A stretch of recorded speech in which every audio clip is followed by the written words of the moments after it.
Yo, what's going on, everybody? This is a Black Manga Critic here. We are starting this chat.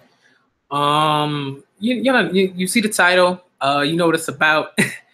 This isn't gonna be like some reaction or review of anything or anything like that. When it comes to anime or manga, this is gonna be a conversation. Hopefully people come through. If they don't come through, it is what it is. That's never stopped me from speaking about anything before. So, you know what it is. Basically, like, I guess this conversation is supposed to be about why people should not. Sorry, I always forget to mute the actual stream that's on like YouTube. I was going to do that. Ugh. But basically, this conversation is supposed to be about why people should read more. Well, not more, but like different types of manga. You know what I mean? Like really sort of expand their horizons, do things like that. You know what I mean? Like like stuff like that is really important to me because for me personally, I never want to limit myself in terms of the things that I'm consuming, the things that I want to read, write, eat, drink, whatever. You know what I mean? So it doesn't make a lot of sense to me, like, to see, and I'm going to get into a couple of things. I think the first thing I sort of want to talk about is sort of like what I see in terms of sort of like YouTubers and what they sort of read, particularly because it's easier to see that and to kind of like make comparisons and stuff like that, as opposed to saying like, oh, this, subscriber over here doesn't read, da da da. Like, how would I know? You know what I mean? Like, how would I know what this like subscriber like generally consumed unless I've asked this person? Or like, right. So if they're a YouTuber, it's easier for me to sort of like look through, see the stuff that they generally have talked about, and then sort of come to like some sort of conclusion and right, talk to them, obviously, right? Like, I'm not gonna just look at someone's YouTube channel and be like, oh, they've never read any other type of manga outside of shonen or like super intense, like violent, like seinen manga. You know what I mean? Like, I'm not gonna make that assumption. But what I will say is that I really want to talk about this, like, why is it, right? Like, and this is something that kind of I'm kind of like taking from like a page from sort of Dustin's page, because he does a lot of these sort of like streams where he likes to talk about particular things. Again, I'm not going to swear because, again, I'm trying to become a teacher. Like, swearing on this channel, it would like cut my chances of like getting like a position like in half. So I'm not doing that. I'm sub-teach, so like that's like already like I gotta step in. So I'm not messing with that. I'm not messing with my money. I'm not messing with a key way in which I help people of color, children of color, stuff like that. I'm not doing that. So no swearing. But what I will say is, like, for me, it was really important, even just like growing up, that like I watched like certain shoujo anime, that I read certain shoujo manga, that like, and even now, like, that I read certain things like seinen manga that like clearly were catered towards women, even though they said it was a seinen, some josei titles, stuff like that. That stuff's really important. Like, that's something you have to look at. Very quickly, before I really get into sort of like why I believe it's extremely important to sort of go into these things, I just want to check out the chat, see who's here, if anybody is here. I don't want to leave anybody out. I want to see the opinion. I want to see your opinions. I want to have a dialogue. I don't want to just be, me kind of speaking into the mic like the whole time. If I can help it, So let's see who's in the chat real quick. Yo, what's up? Yo, Goldie Albus, what's good? Shashi, yo, anyone know where to find lit Emma renders from Promised Neverland? I don't know. I'm not sure. Me and Mazuka were talking about Boruto episode 40. All right, all right, cool. Protect the bag, yo, Max. Okay, so just to quickly say, in terms of the Emma renders, I'm not sure, but one thing that I'm doing on this channel is that like I've commissioned 7 artists. All of them are women because like I've talked about why I'm doing that, and I believe that like women artists in particular always need our support. They always need not a leg up, but like they just like I want to make sure that I'm supporting women in any way that I can, and they're all doing like their own sort of version of a full body Emma like portrait. So at some point that's going to be up on the channel, so you'll be able to see those. And once I sort of like publicize them, like it'll be pretty soon, probably in like a couple of weeks, or like maybe like the end of January. By the end of January, everybody will be, all of them will have been done with their commissions. So once I get everyone's commissions together, I'll have a video up on the channel of everything like that, and I'm gonna really do and then I'm gonna have everything on Twitter and all the images and stuff. So if you, let's say you want to like use their images or your art for something or some sort of project or something like that, that's something that you'll be able to do like once I sort of publicize everything. And of course they'll publicize that stuff on their channels and everything like that. All right. Okay. So in terms of like, okay, so two things, right? Like this is especially true with Dragon Ball fans. Yo, Goldie Abbas, like this is the kind of thing, right? And this is not just right, and Dragon Ball fans definitely, but even more so, like I think like shonen fans, like people who were like, I particularly love shonen, and guys, right? I'm talking about guys, just because like usually you see this issue with guys. This is just facts. Like I you know, it's not rarely, but like most of the time, right? Like most of the readership, at least like, and I'm thinking like America, you know, the readership tends to be you know what I mean, girls, women, stuff like that. And in some ways, right, it's because like I don't know how much of that like exists in Japan, but just like the ways in which sort of America kind of, you know, sort of shames guys who read texts that aren't like masculine or, you know, super bro-y or anything like that. You know what I mean? Like it's stuff like that. It's like, to me, that's like really important. So like when I do like readathons, like it's really important for me to do readathons that like of titles that other women have suggested to me, guys have suggested to me, that also read shoujo and josei titles. Like stuff like that is really critical, because sometimes if you don't do even that much, you have dudes just reading shonen and seinen manga that are all very similar. They're all violent in a particular way, right? Like oh, it's gonna be a sword battle or a lance battle or a fist battle. You know what I mean? It's like basic sort of like battle like stuff. It's about that, but it's like that, like it can get tiring. You know what I mean? Like it's like when you're reading the same stuff over and over, you're like, oh, I know what's gonna happen because and that's not to say that shoujo and josei titles don't have their own tropes or their own what's the word I'm looking for? Well, yeah, tropes, right? Like tropes, things that are very repetitive and everything like that.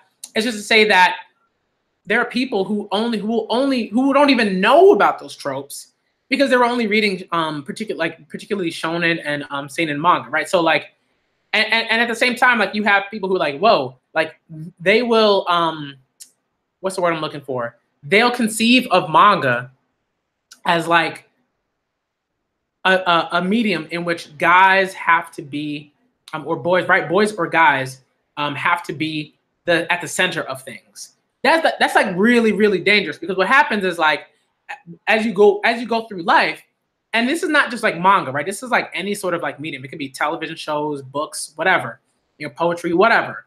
But like what happens is what you'll see is like you go through life and all of a sudden you're like, oh man, I can't be friends with girls. I can't be friends with women. I can't, you know, see them as complex people in a positive light. You know what I mean? Like they can't, like, because I know tons of dudes that are like, oh well, you know, women, like they complicated in like the worst way or the bad way or whatever that means. You know what I mean? So stuff like that is like it's really important for you to read stories, right? And watch stories and whatever in different mediums that where women are at the center of things. You have to, if you don't do that, it gets really difficult to one, even just be able to have like honest conversations with women that don't revolve around like you know, certain like negative types of masculinity and stuff like that. You know what I mean? It's like for me, but and I'll tell you this, like when I was a kid, like when I got into manga, all I read really, like, and particularly manga, I'm not talking about like anime, because anime, like I think a lot of guys will say like, oh, I watched Sailor Moon, oh, I watched Card Captors, oh, I watched like this stuff, but like Card Captors is not Card Captor Sakura. Let's get one thing straight. A lot of people would be like, I watched Card Captor. I watched Card Captor Sakura. Yeah, I remember that when I was a kid. I watched it on Kids WB. You know, like prime time. It came on at 3 o'clock, something like that on WB11. You know what I mean? Like this is what they'll say. But that show is garbage in comparison to Card Captor Sakura, which is very much so a show about a girl named Sakura Kinomoto who is learning about who she is as a, what's she, like 7, I think, in that show, 7 or 8 or something like that in that show, who is extreme, like extremely smart, bright, like very athletic. Like these are things that like you kind of get the gist of in Cardcaptors, but you really don't get like the same depth. You know what I mean? Like it's like when you watch Cardcaptors, you can even see like in that, like they kind of try to put like Lee Sharon at like or Sharon Lee like at the sort of forefront at the forefront of Cardcaptors in a weird way, even though he's not supposed to be. Like even right in Cardcaptor Sakura, when you're watching that, like Sakura's at the forefront. Yukito, who is very much so a queer character in terms of like his sexuality and stuff like that, and to me, like it's kind of obvious, like if you're looking at it. The teacher, one of Sakura's teachers, who's very important to her growth in the show. Like I can't remember her name, but like she's like another character that's like particularly important. And like you see this all the time, like in Cardcaptor Sakura. Her friend Tomoyo, who's like an amazing character. You know what I mean? And like the feelings that she has for Sakura, like it's very clear in Cardcaptor Sakura that Tomoyo is in love with Sakura. Like this is not like a question. You know what I mean? It's like it's very clear. She said this like at least once in the series. But when you watch Cardcaptors, which is which is kind of like a bastardization of Cardcaptor Sakura, right? You don't get that. All you get is that Tomoyo is a very devout friend, and like this is the kind of thing, right? This is the kind of thing that like again, there are people who just are not comfortable with that. Largely guys who are not comfortable with any sort of like romance that doesn't abide by like certain masculine types of of like interaction and stuff like that. You know what I mean? Like human interaction. It's like that's important. Like for me, when I watch that, because I had to watch it over, and recently I watched it over with my fiance, who is a huge fan of Cardcaptor Sakura. That was something that like helped me better understand my fiance, because she adores Cardcaptor Sakura. It was something that she loved, and still loves, right? And like it very much will shape a lot of the ways that she thinks about certain things and the way that she values friendships and stuff like that. Because Cardcaptor Sakura is all about friendship, but in a very particular way. And I think with shonen, sometimes you get that, but oftentimes what happens is like there's like a sort of like focus on, okay, here's a task at hand, let's get to the task.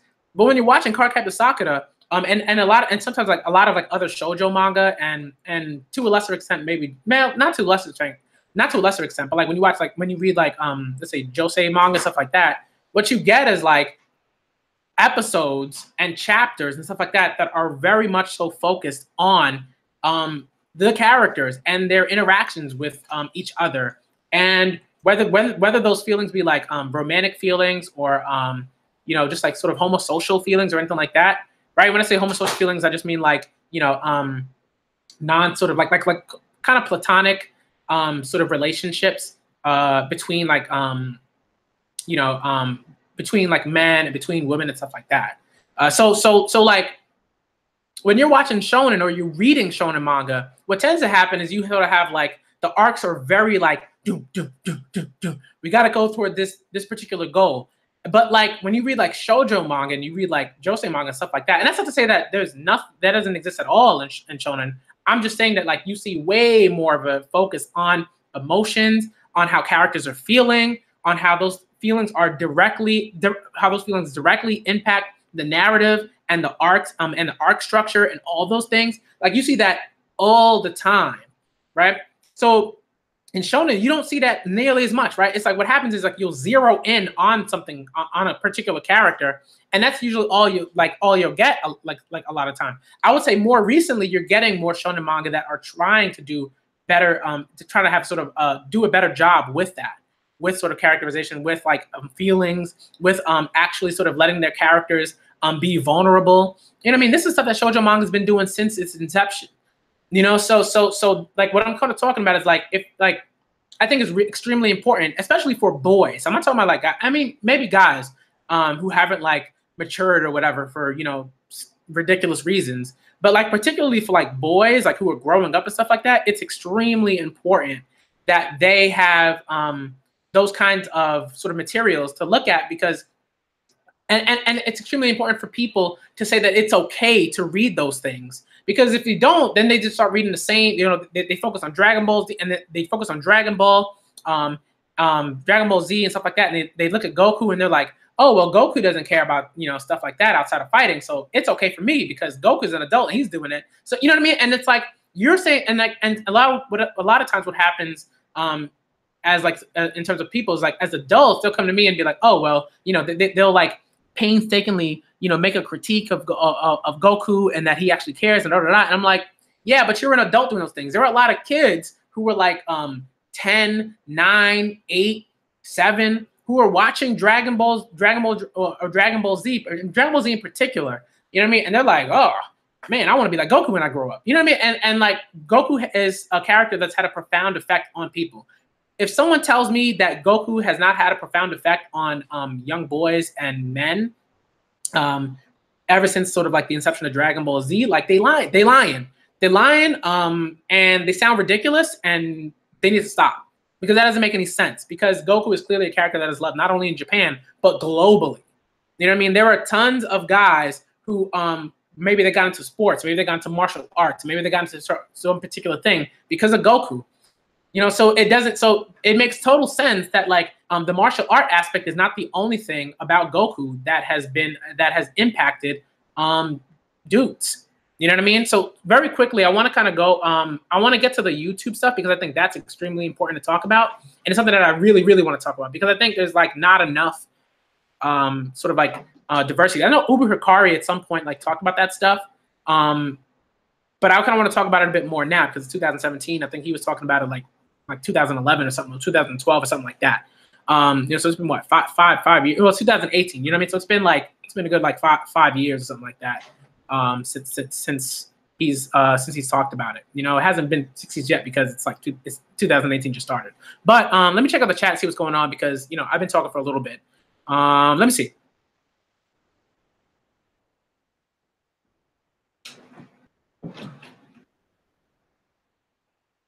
Yo, Zen Lopez, what's good? What's good? Anime manga. I think the past years more real. Yeah. Jewelry Kingdom. Yo, what's up, Black? Yo, what's going on, Black Midoriya? Berserk still going. Black me. Ask me what do you think of comic book America. I really want to hear what you. Yeah, I mean, I generally I think the American comic is pretty good. And I think like sometimes people don't give certain stories a chance. And sometimes you just have to like actually sit down and read the story without like, what am I looking at? It's like without not a biases or anything like that, because I don't think that it's that people are completely capable of reading a work of fiction or nonfiction or anything like that without like being affected by like their how they feel about like particular issues and stuff like that.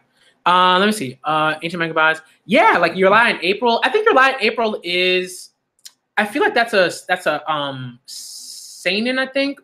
But but like I haven't actually read it yet. I'm gonna do a readathon for Your Lie in April because it looks really great. I love music manga and anime. Like anything that involves music is awesome because I love dancing. I consider myself to be a dancer. Like I love dancing.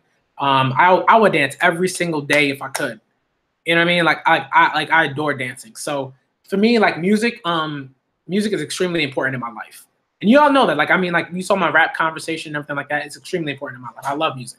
But like, yeah, like Your Lie in April is like, it's like seinen, but like seinen is a little different because like even though seinen is clearly like targeted towards sort of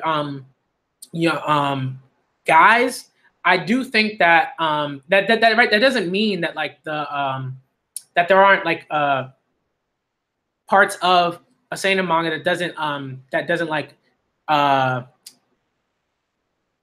inspire or affect or impact like women, like readers or anything like that. I don't think that's the case.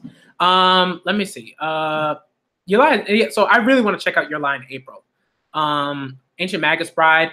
I think about that. Like, I do think that, like, if you read those stories, you will see that, like, they definitely are, like, guy centric. You know, just because, like, even just like the general makeup of those stories will be like, oh, let's focus on this boy, and this boy has feelings for this girl, and, you know, like, we're only really concerned with the feelings that the boy has for the girl, but the right, and his feelings are particularly complicated, but maybe the girl, you know, feelings aren't particularly complicated because all we do is focus on the guy. You know what I mean? Stuff like that. Like, that's like something that you might see in like a seinen manga because it's particularly, targeted towards guys, and it might seem like, you know, it's not, but it actually is. If you just look at the structure of it, you know, and how much time like a mangaka may focus on like a particular character, and how much depth a mangaka, right? Not only how much depth a mangaka gives to the character, but the particular type of depth, right? Because there are different types of, like, there are different ways, right, in which you can sort of create complex characters, and all those ways aren't particularly positive, right, when it comes to the depiction of women. So let me see something. Let me see. I've never been big into romance novels and movies. That's why I showed you Does Nothing For Me. And right, okay. So right, so Jordan, like, let me just kind of get to that. Like, I think the thing with like and it's not pointed towards you, but it's just this is comment is pointed towards people that I've heard this comment from. I'm not saying you, but like other people that, like, I've had this conversation with and stuff like that. You know what I mean? Let me see. Because you were saying I've never been big into romance novels or movies, so that's why Shoulder Does Nothing For Me. So the thing with that is, like, you like, it's okay to ask yourself why you're not into that stuff. Like, what is, like, what, like and this is a question that I could have for you. It's like, why do you think you're not into romance, like, movies or romance novels or shoujo manga or josei manga or anything like that? Because I think, like, I'm not gonna say why, but like, right, like, I don't know. I mean, like that's the question that I'd have, you know, that I could ask you. But I think, like, a lot of guys, like, at least for myself, when I think about it, like, when I was, like, trying to think of, like, the age I was, like, when I was, like, really, really ridiculous and the machismo was, like, at, like, nuclear levels, you know what I mean? Like, if I want to think, like, when I first sort of really realized that I liked certain things and that I was like, you know what, I'm gonna like these things. Probably like when I first started reading romance novels, I was like 19, I want to say, or something like that. That's when I really first started reading romance novels, or at the very least novels that were clearly like, right, the main characters were women, and they, you know, and you know, they loved some guy or another woman or something like that, and, you know, that's what it was about. You know what I mean? So when I started reading books like that, I was probably like 19. But before that, I was like, I'm not gonna read those books. Those books look ridiculous. I'm not gonna watch romance films because, you know, like, or I would say this outwardly, right? I would say I'm not gonna watch romance films because man, that's not gonna help me, or that's not gonna make me desirable, you know, towards women or anything like that. But what happened at some point was I had to really sort of ask myself, and this happened because I would I talked to more women, I became more comfortable in my own skin, stuff like that.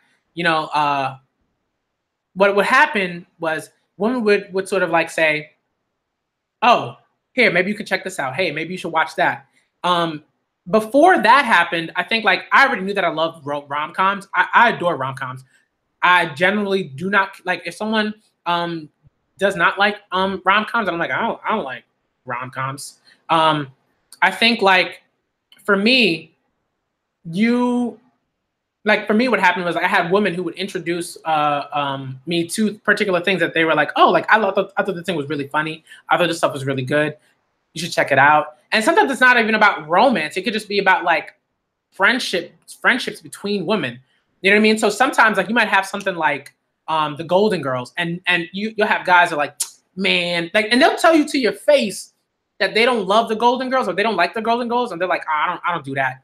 You know what I mean? But they'll be at home. You know what I mean? Like at I don't know what time the Golden Girls used to come on. Maybe like midnight or something like that, or 11 p.m. or something like that. And the Golden Girls would come on, and they would just they would adore the show. There were so many people that put on this facade, and they're like, I don't like that stuff. I don't like that stuff. And they go home and they will devour that stuff. Some of your friends be lying to you. This is something that's really, really important for people to know. Like, they be like, nah. And some of y'all be doing this stuff yourself. Some of y'all be like, will be really, really into something, or you'll really like something, secretly love something, but you won't feel comfortable talking about that with your friends, with your friends. You know what I mean? It's like stuff like that.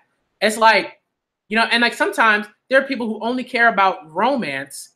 Like sometimes they'll only be like there'll be people who love talking about the romance and within a shonen manga or a seinen manga or something like that. But then when it comes to a shoujo manga or a josei manga, they're like, I don't really mess with that romance stuff, man. You know, that's not for me, man. You know what I mean? I'm like, I don't know. And it's like, wait, well, what's going on there? Why is it that like one thing, why is it that you don't like one particular, why is it that you like one particular iteration of romance in this particular thing, but you don't like the other iteration of romance? Like, what's going on there? And this is an actual question, because I think like there are a lot of people who are like, I don't mess with that stuff. All I do is read shonen, I read seinen, and I read about fights, and I read about stuff that where fisticuffs are the focus and sword battles are the focus and stuff like that. And like it's a little weird, man. It's like that focus, especially as an adult. It's like what's going on there? Like the fact that you can only consume particular narratives or particular types of stories. That's the stuff you got to ask yourself, like, why is it that this stuff makes me sick to my stomach, or why is it that this stuff makes me uncomfortable? What is it about particular shoujo manga? What is it about josei manga? What is it about those things that make me uncomfortable? You know what I mean? What is it about that stuff like that I can't deal with? That stuff that I like. For me, when I had friends, and these friends were women, right? And sometimes guys, like even when I was younger, like sometimes guys, like they'd say, here, maybe you should watch that thing, maybe you should read that thing, you know, and stuff like that. And that really helped me sort of not only come out of my shell, but like it really helped me like again, like be more comfortable with who I was, be able to have legitimate conversations with women that didn't focus on getting sex out of those conversations or those relationships or anything like that. It was like right now, like I have plenty of I am legitimately friends with women who I am not attracted to, that I adore, that are close to me.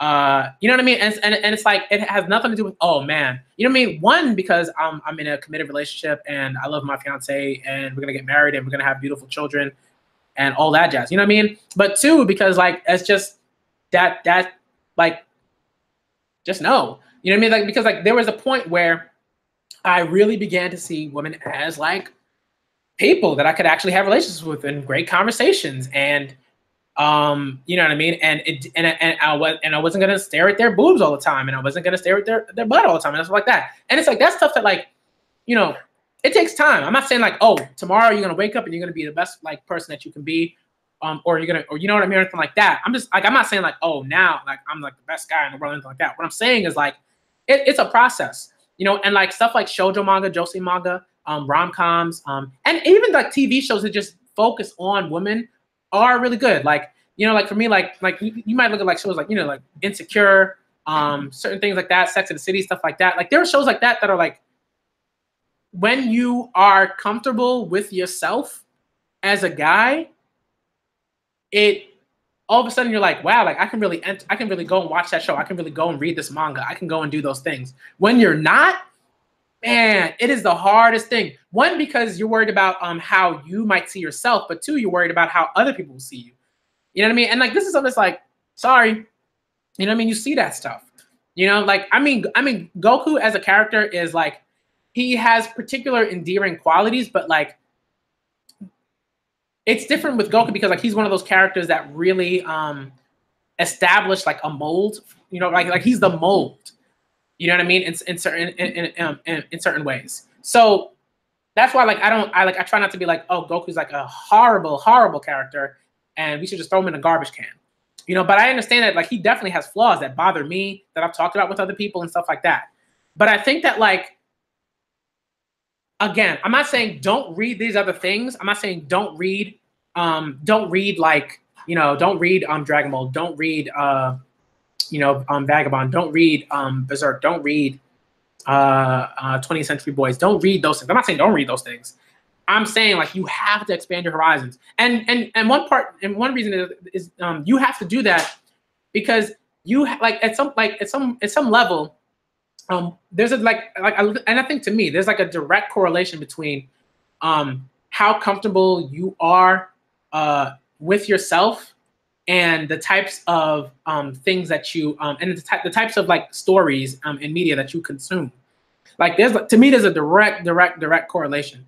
Like when I was like a kid, I was like 13, 14, 15, 16, 17, 18. I was like, man, I'm not gonna read that stuff. What I'm gonna do is I'm gonna secretly watch Sex in the City at at 10 o'clock at night. I'm gonna secretly watch the Golden Girls at night. I'm gonna wait till everybody goes to bed and I'm gonna enjoy these things because I can't tell anybody that I enjoy these things. You know what I mean? It's like stuff like that. It's like I hit a point where I was like, I'm not trying to hide nothing. I'm not trying to hide like the stuff. I'm not trying to hide like the stuff that I like, my interests. I'm not trying to hide like all that stuff. It's exhausting. You know what I mean? So like if you have friends that like will get on you about that stuff, if you have friends that are like, you like the Golden Girls, like, and they like consistently get on you about that stuff, like they need to go somewhere else. I have two of my best friends who are dudes. They know that they can't do that. They know they can't. They know I don't accept that nonsense. And if it was something that like that was a problem, then like we might have to just like stop talking for a while, because you're not gonna be one of my best friends and get on me about liking a show that that is generally wholesome and good and funny and everything. Like you're not gonna get on me about that stuff. No, sir. Please, go kick rocks somewhere else. You know what I mean? But like. Stuff like that is really important. Like, and I've seen this consistently. I've seen people who are like, yo, actually, I really love that stuff. Like, why do you have to whisper? Why are you whispering? You know what I mean? It's like, and I forgot, what was it? Joy Boy had like a tweet, and I think he was kind of like the catalyst for this conversation, because Joy Boy sort of had put up a tweet. He was like, oh man, I think it was like the first like shoujo manga that he had ever read or something like that. No, I don't think it was that, but maybe it was like the fact that he was reading that he started reading a shoujo manga.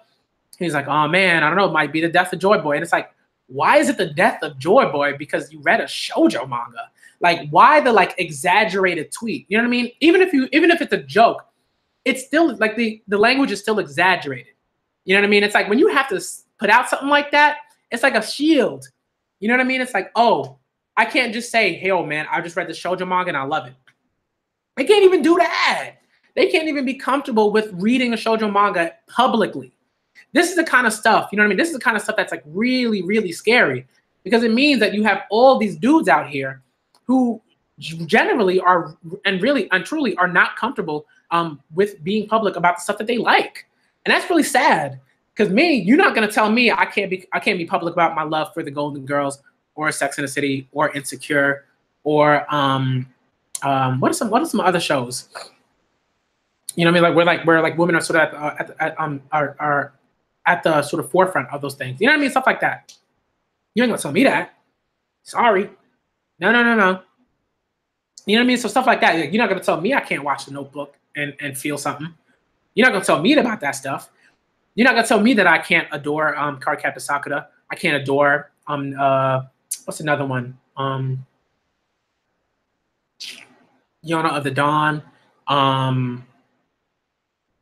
First Baskets, Nana, you know what I mean? Like you can't tell me I can't adore those titles. I can't adore Ranma. Like I can't adore that stuff. You better go somewhere else with that nonsense. You're not gonna come to me, okay? And try to push and try to sort of like repress my love of the things that I love. You know, so that, and right, and like people will be like, oh, like you'll see like the top 10 manga of all time, and all of them will be shonen. All of them will be male centric seinen, as if like, right. And part of that is because they, like, people like that have never read a shoujo manga in their entire life. People like them have never read a josei manga like that in their entire life. But they have the audacity to make a top 10 manga, and then to be like, oh, no. Later on to be like, no, but it was just my opinion, man. Nah, you really came up there with this top 10 and was like, these are the top 10, yo. Like, out of all the manga that I read, these are the top 10. And out of all the manga that I know exists, like, these are the top 10. These are the top 10. Some of them are all shonen. Some of them are all male-centric seinen. And it's like, come on. Like, really? Like, really? Like, you're gonna present that list to any, like, you're gonna present that list to women who have read both shonen seinen and shoujo and josei. You're gonna present a list that's all shonen, a list that's all seinen. Like, come on, son. I don't think that having a female that having a woman or a girl as a main character makes the series necessarily better, and like just because of that. But I think that like it's important that those stories exist. It's important, and I think that there are tons of stories that do a phenomenal job, right? Like, if you haven't read Nana, like, you need to. It's a series that I think is ongoing, and I think there were some issues with the manga, but like, that's like one of the best series that I've ever read. Nana is like an amazing series. It's really that good. Like, it does certain things that, like, again, people are, and particularly guys, like, are uncomfortable with. Guys are like, and there's a lot of guys, right? Guys who only read shonen, who only read particular like seinen type manga. They are not comfortable with relationships being at the forefront of a story. They're not comfortable with, you know what I mean, like,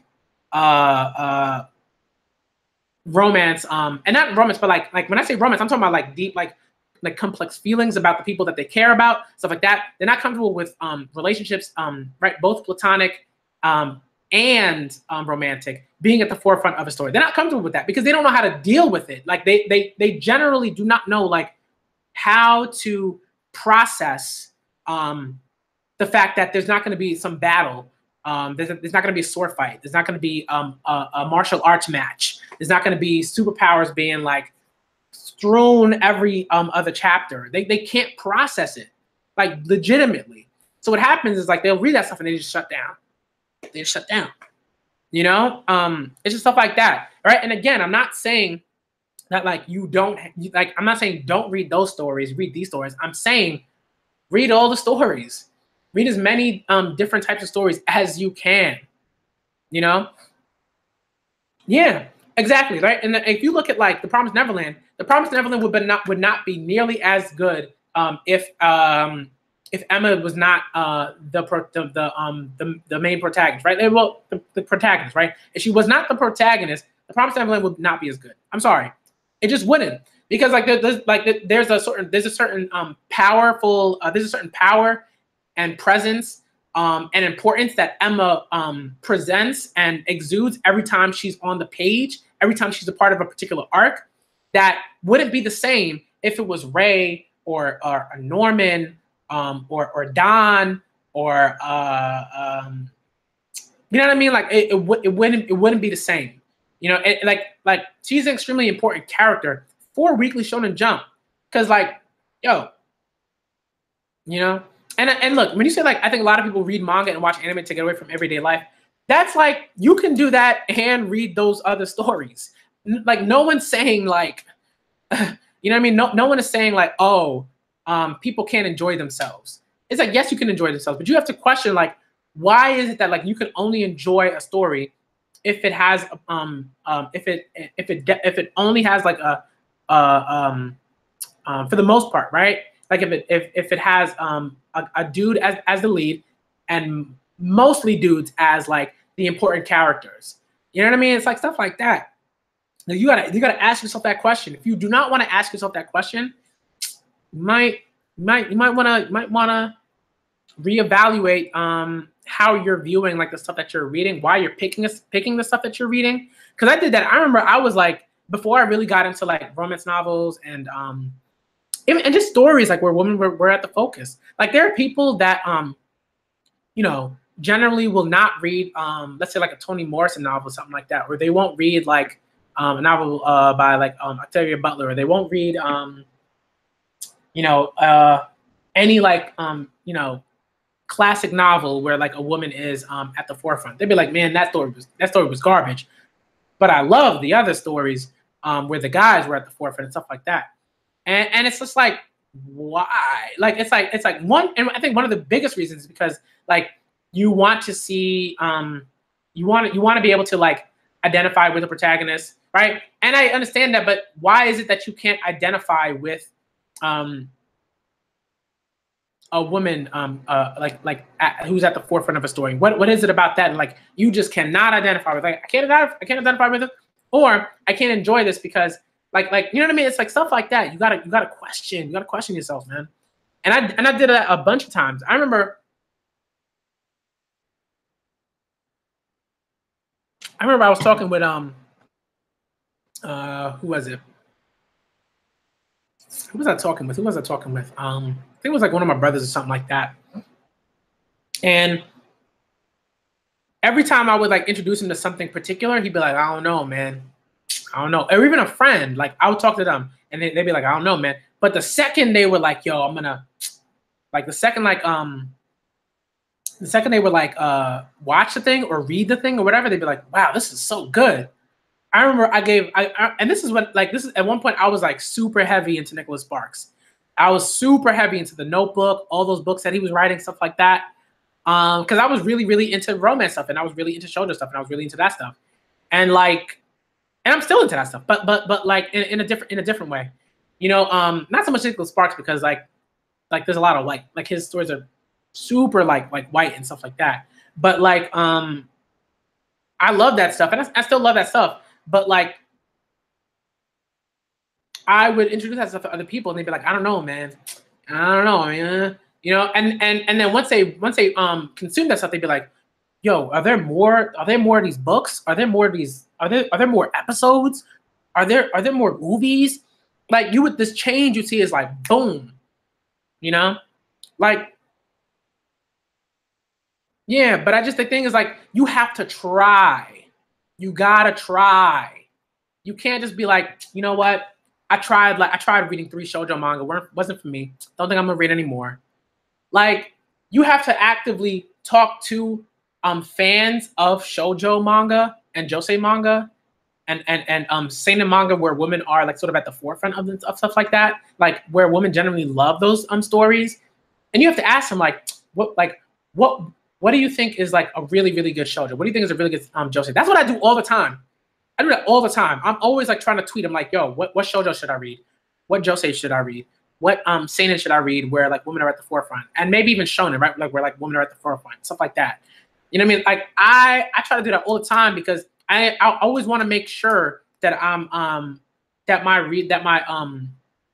what I'm reading is varied at all times. I never want to like get into like a cycle where I'm just reading the same kind of story over and over and over, because a lot of the times when you're, especially with shonen, you're always reading the same kind of story over and over and over.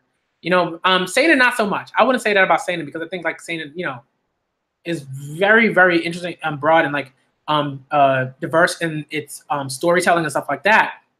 Right? Again, I'm not saying that those stories are like horrible. I think some of them are horrible. But what I will say is like you gotta vary it up, right?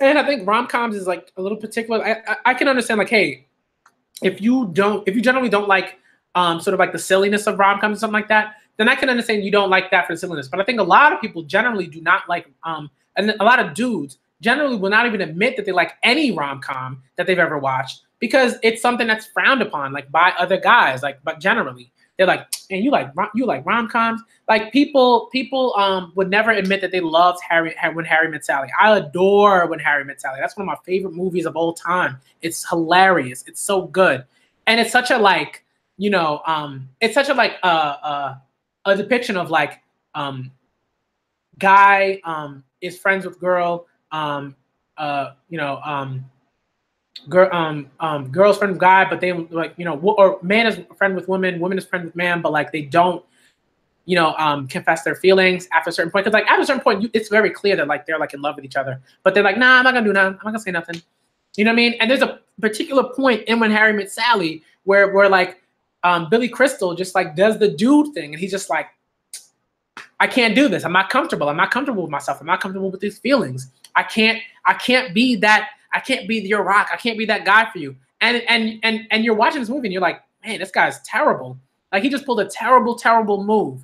And when Meg Ryan, when Sally is just like, man, don't talk to me. If you are comfortable with yourself as a dude, and if you are empathetic, and if you understand like how at some level how a woman would feel if you pull that stuff with them, then you completely understand why Sally is just like, get out of here, get out of here, Harry. Like, nah, we good. You totally understand that. But if you're the guy who's like, yo, Harry had to do what he had to do, man. You know what I mean? He had to do that. He had to do that because he's a guy. Like, no. You know what I mean? So stuff like that, like, really sort of shows you, like, you have to read these stories because at some level, you know, maybe you aren't friends with a lot of women. You know, maybe you aren't in a situation where you can ask for advice or learn more about women or talk with them and have certain conversations and everything like that. But at the very least, you can like, peruse like and read, TV and TV shows and books and poetry and stuff like that, and not fiction and whatever, and articles and everything that will like show you like, hey, women are out here. They feel they have particularly complex emotions and stuff like that, and thoughts and feelings and all that stuff. Like they don't like it when stuff like that. Like all that stuff. You could read like shoujo manga, josei manga, certain novels, watch certain TV shows, and you don't understand that. And they force you to question your views on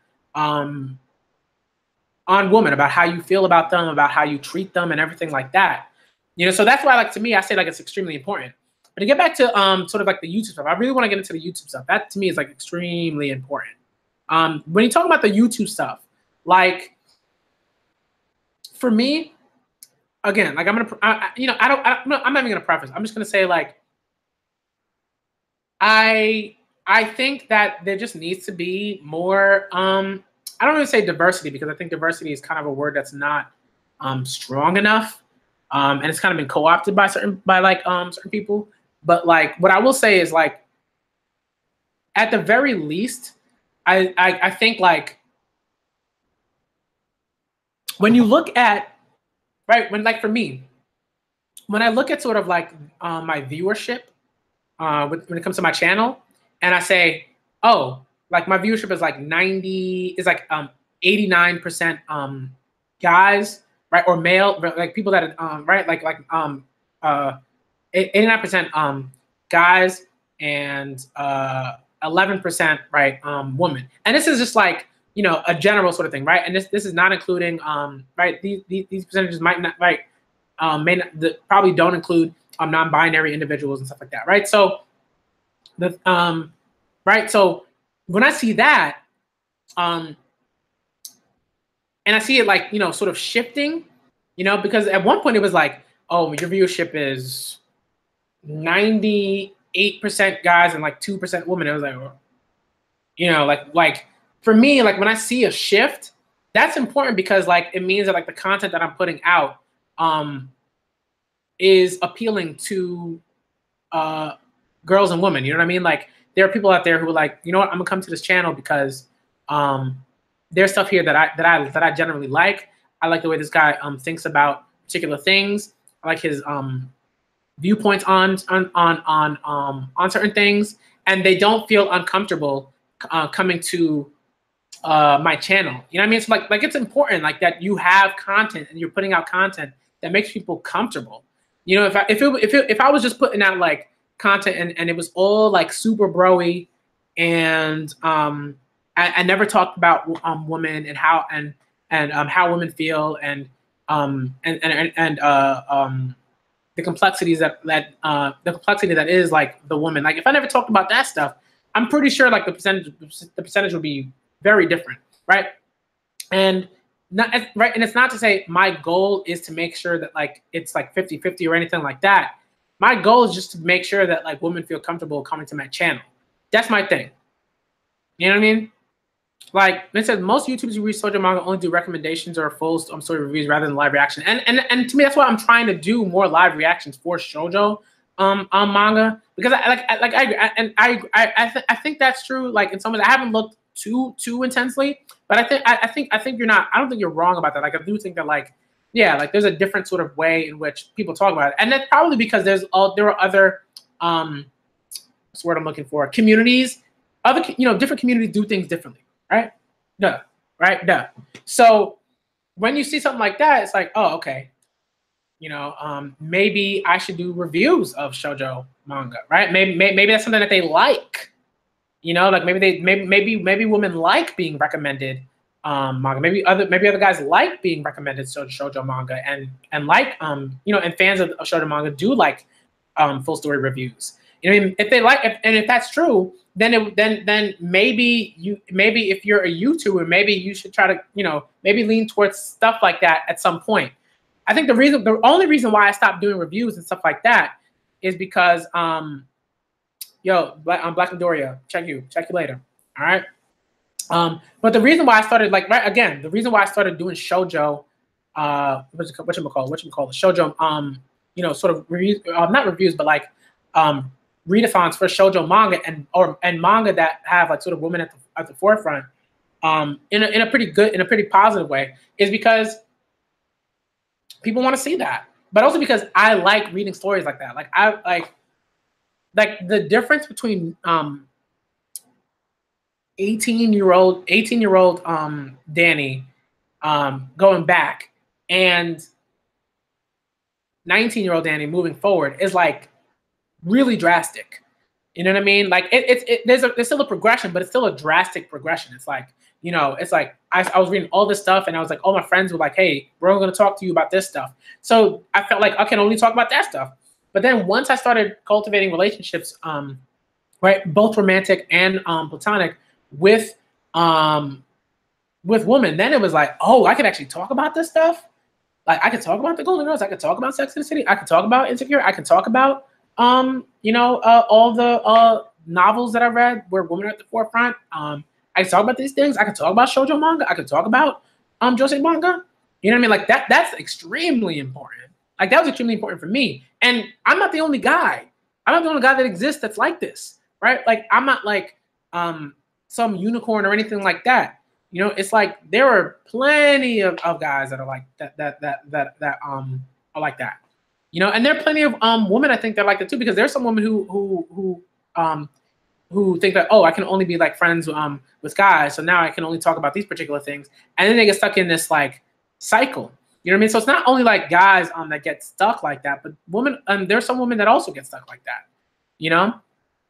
But and the chapters, like, they're gonna come out tomorrow. If the chapters come out tomorrow, then they come out tomorrow. But I'm always gonna do my reactions on Monday. It's just easy for me. They're all in one place. I don't have to wait for them to come out. I like knowing that like the chapters will come out on a particular day, and that when I wake up in the morning and I sit down, all the chapters will be available and the translations will be pretty good. You know what I mean? Yeah, and I can go to, and I can, like, I like that. And I can go to one site and get them. Like, it's important for me. And it's good for schedule in terms of scheduling. You know what I mean? It's cool. And I have a Viz subscription. So like, it's like, why, like, if I've already paid this money, why am I not going to use my subscription? That's like somebody else, like somebody like, is going to, it will buy a couch, like, you know what I mean? Like if you have like, often it's like, Caribbean parents, like if you ever have a Caribbean parent, they'd be like, yo, we got to put, linoleum or, whatever, all over the couch. You're going to sit down and like, it makes a creak sound and everything like that. You know what I mean? It's like, why am I going to do that? I want to enjoy the feeling of the couch. I paid a lot of money for this couch. I'm not going to put stuff over it and then not enjoy how the couch feels when I sit on it.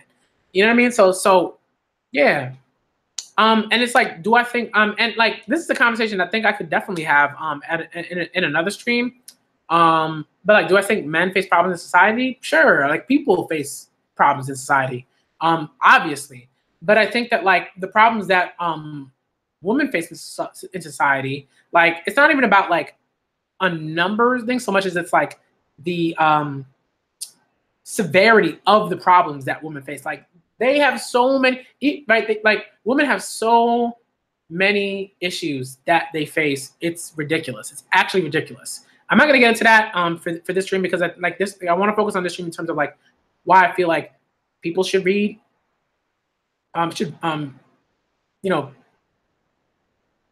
and like sort of like diversify the stuff that they're reading, and why it's important that especially YouTubers, because YouTubers would be like, I'm not making no money, yo. I'm not making no money.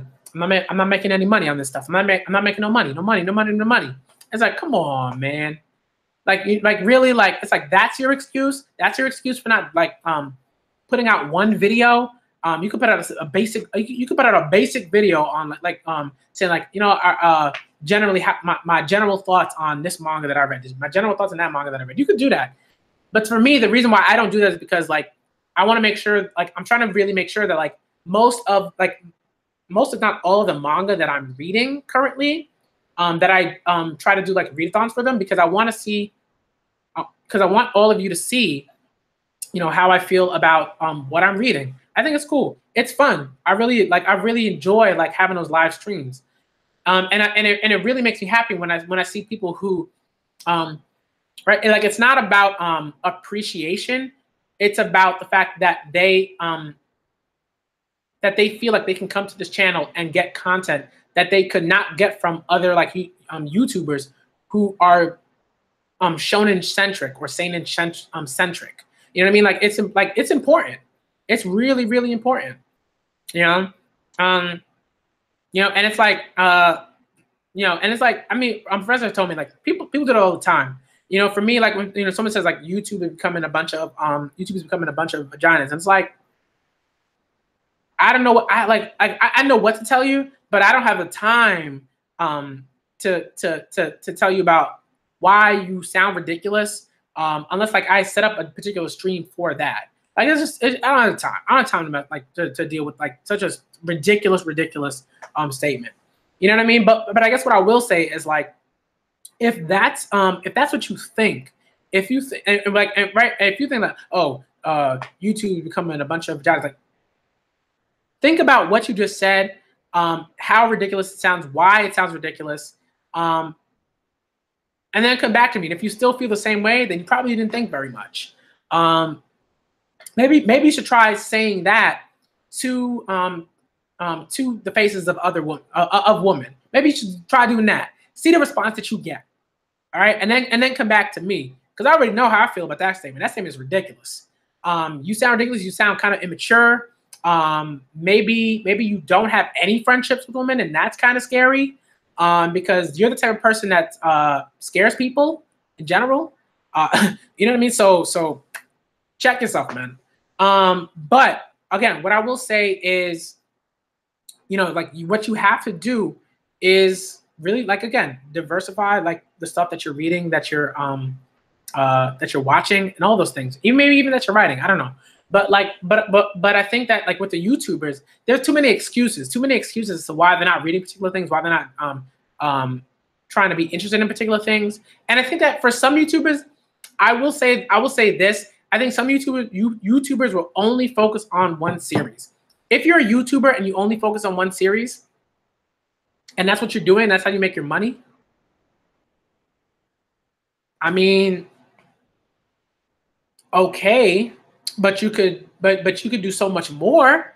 You know what I mean? Like, even that's not an excuse to like not read shoujo manga, to not read josei manga, to not read seinen manga, or even shonen manga, where like you have like women at the forefront, like stuff like that.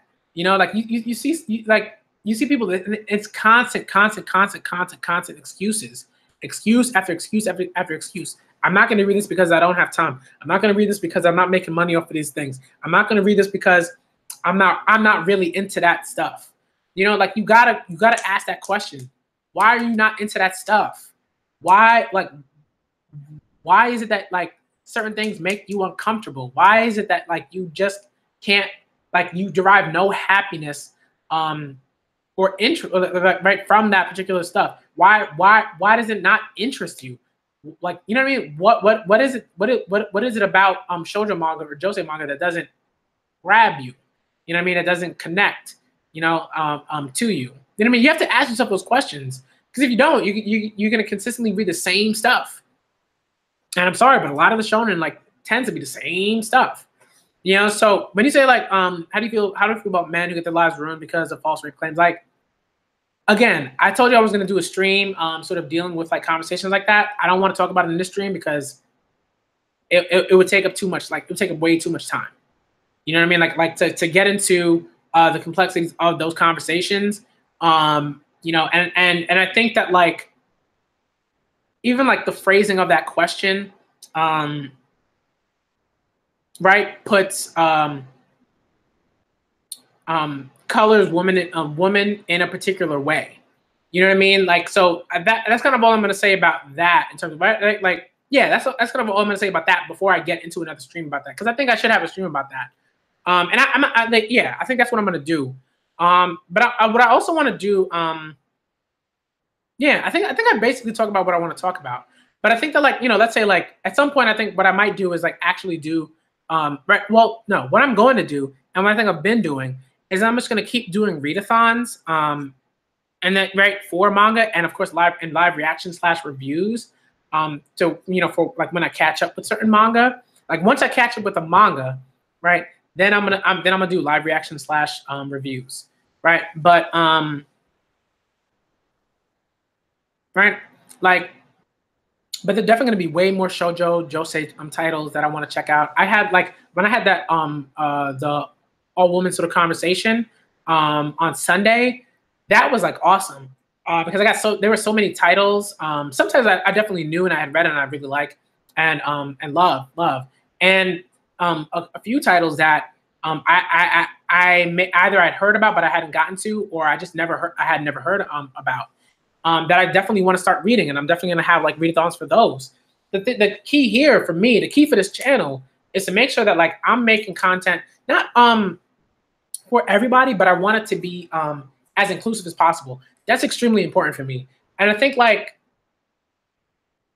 it should be for anime and manga YouTubers, and I think more so for anime YouTubers.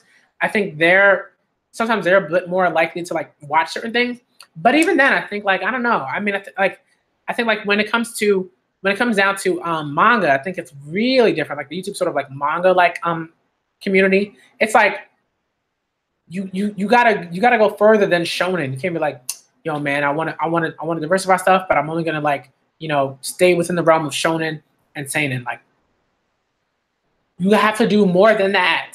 You gotta do more than that. You have to. If you don't do more than that, like you're not really trying, because those stories are still, you know, it's not that the stories aren't good, right, or enjoyable or anything like that, but those stories aren't particularly inclusive enough. They don't do a lot. You know what I mean? It's like for me, it's like I love, you know, it's like sometimes like I look at like sports manga, right, and like sports manga is like one of those few things where, you know, they get away with kind of like a sort of scapegoat thing and sort of saying like, oh, here's a, you know, this story is about a boys volleyball,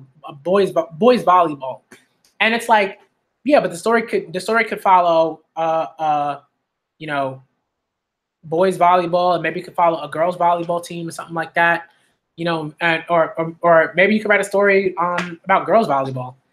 You know what I mean? Like I'm pretty sure most guys that I know don't even really know that like men's volleyball is like a huge sort of thing.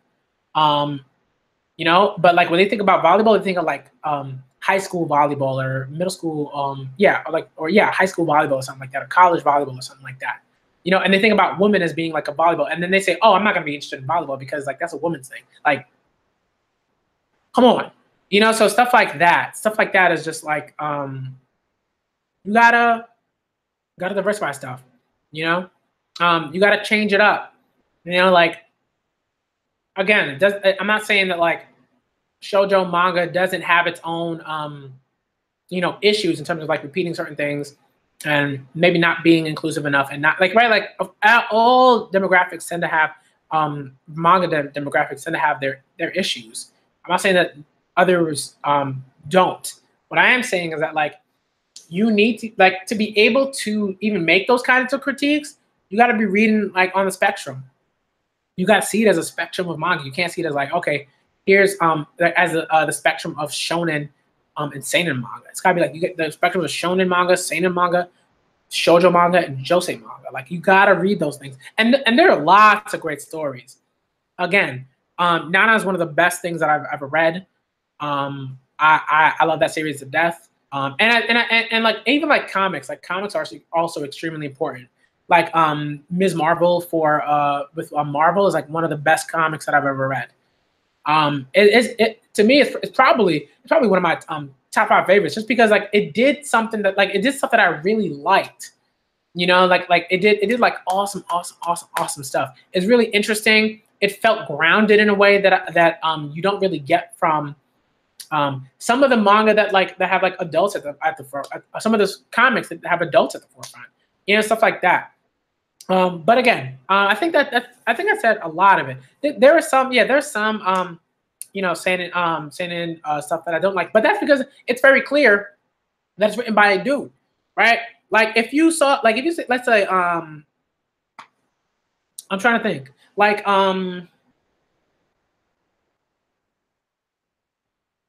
there are some manga that just are they're just a little weird. Like they're like it's very clear, like when they draw the women, when the women are characters in their manga, it's all about like the gaze, like in terms of like how, right like you know feminists call it the male gaze. It's just like a term, like right, it's a feminist term, like the male, right, the male and media studies term also, but like the male gaze, right, because I think it started within film and cinema and everything like that. So like you'll see women and like clearly they're characters that are like that are put into the story and are written with guys in mind, right? And so something like that, right? It's like sports anime like Kuroko no Basket, like that's a really cool sports anime. I think it's awesome. You know, it's pretty cool. But I mean, like Haikyuu is like awesome. I think Haikyuu is probably for me my favorite sports anime so far. You know, although I love a lot of other sports anime, but I don't know if there are many sports anime that deal with like that have like women at the forefront. I don't know. I got to look into that. If there are, I want to start reading them. I want to see what's up. I want to see what's good, and I want to enjoy them. I want to enjoy those stories. You know. So like, that's the thing. Okay, so here's the deal, anime manga god. You don't have to repeat. You don't have to repeat a post. Like that's not like don't do that. Cause like that's the type of thing like because then I gotta unmoderate you, and then I gotta tell other people like yo, if people repeat their posts, they try to put it down like 3 times. You know what I mean? Like it's like stuff like that. Then I gotta say okay, no. You know, like I see what you're saying, but I'm telling you that like this is not the stream that I want to talk about it. So if you bring it up and I ignore it, it's not that I'm ignoring it. I do see it. It's just that I don't want to talk about it here. All right, so don't worry about it. At some point, we're gonna have that conversation. Okay, I get it. I understand what you're trying to say. If you it doesn't even need to be a live stream conversation. If you wanted to have that conversation, in a Twitter chat or something like that, we could do that too. If you want, you know, like if you wanted to tell me your thoughts, we could do that too. You know what I mean? That's what I'm saying. It's like don't worry about whether or not I'm going to talk about it. We will talk about it. All right, just not here in this stream because this stream is about something else. My favorite comic book is Old Man. Old Man Logan is pretty cool. I like that. I like that story. I'm trying to think of other like comics that I love. I adore Saga. Saga is probably one of the best comics I've read. I think it's good. I think it's really, really good. I'm trying to think of other comics that I really like. I'm looking at like my shelves and I'm thinking like what was really good. Obviously, Persepolis is phenomenal. Persepolis is one of those stories that like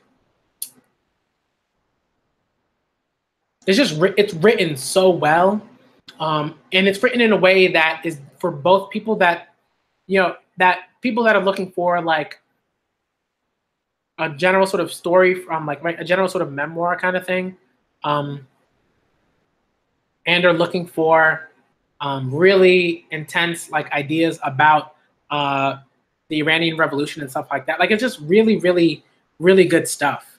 It's just written in such a like dualistic sort of way, I guess. Like it's written like right. It has like it appeals to different types of comic fans and readers. I think in general, it's just an awesome like work. Like I've written like I wrote like a pretty like a pretty like fun like seminar paper on it like a while ago. But it was really fun to write that paper. It took a lot of work, but it was fun to write it. Trying to look at other stuff, and I'm thinking about like write like texts that like have like women at the forefront.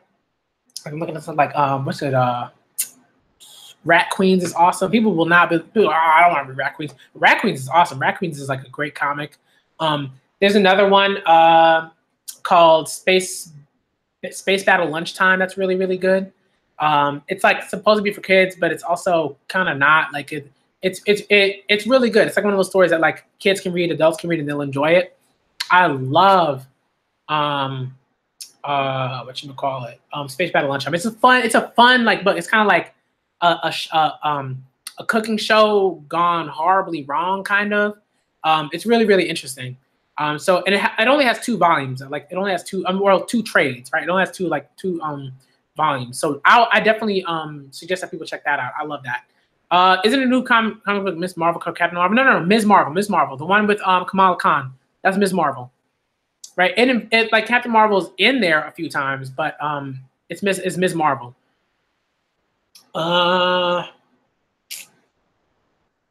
Wayward is a really good comic. I really enjoy reading that. There's another one that's come out that I want to check out. Usually I don't buy single issues because I just don't have the space to store them. Yeah, like Thor was pretty good. Gwenpool is a comic that I think that's kind of slept on sometimes, but is awesome. It's really, really interesting. It does like it's just like really cool metatextual, metaphysical stuff in a way that's like it kind of it kind of sneaks up on you. But when it's there, it's like like it's like one of those things that like it's just really, really good. A Captain Marvel comic, I like the one that came. I can't remember when it came out. What did it came out like maybe 2012 or something like that, 2013 or something like that. I know it came out pretty recently, maybe a few years ago. Maybe it came out like 2014 or 15. I'm not sure, but I really like that one. I don't read Scooby Apocalypse, but I gotta check that out. I haven't read too many comics that are sort of like geared towards kids, because like they're geared towards kids, but not really, right? Like we kind of know that sometimes. But I haven't read that, but it looks interesting. Like I was in terms of comics that I've sort of like read, like sometimes like Simpsons comics are really good. Like if I go into a comic book shop, like I'll like pick up a Simpsons comic and read that. Stuff like that like is pretty good.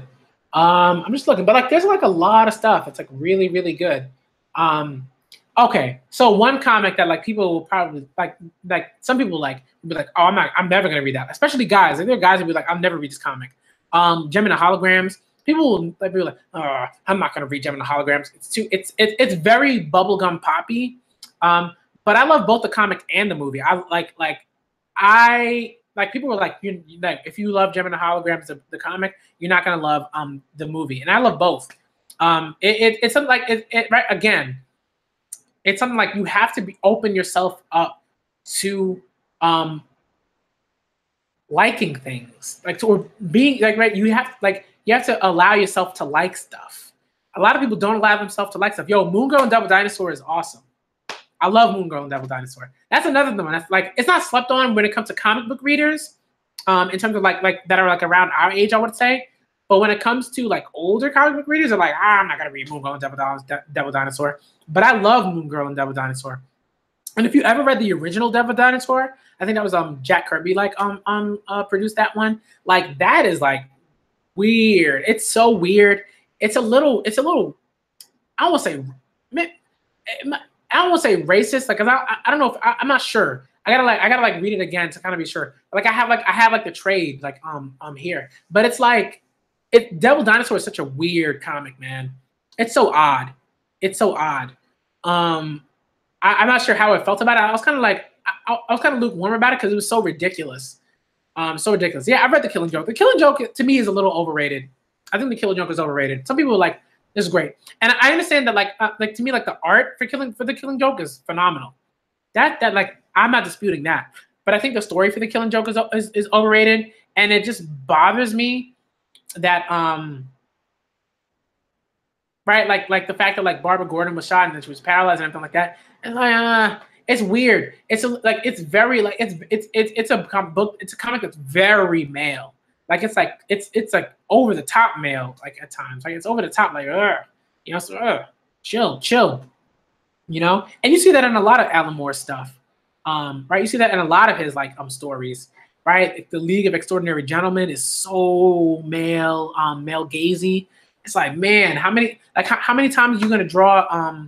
Are you gonna draw like, you know, not draw? Like, how many times are you gonna write? Because I believe the artist that was Dave Gibbons, but I'm not sure. But like, how many times are you gonna like write Mina Murray in The League of Extraordinary Gentlemen being sexually assaulted? How many times is that gonna happen? You know what I mean? If you counted, like that happens at least 3 times. It's like, yo, come on, man. Just chill. It's not necessary. We could see that one time and we get it. You know what I mean? Like, it's like, man. It's like, and it's not to say that I wrote a paper on the League of Extraordinary Gentlemen. Like, it's not that like I think it's like a useless text and like nobody should read it.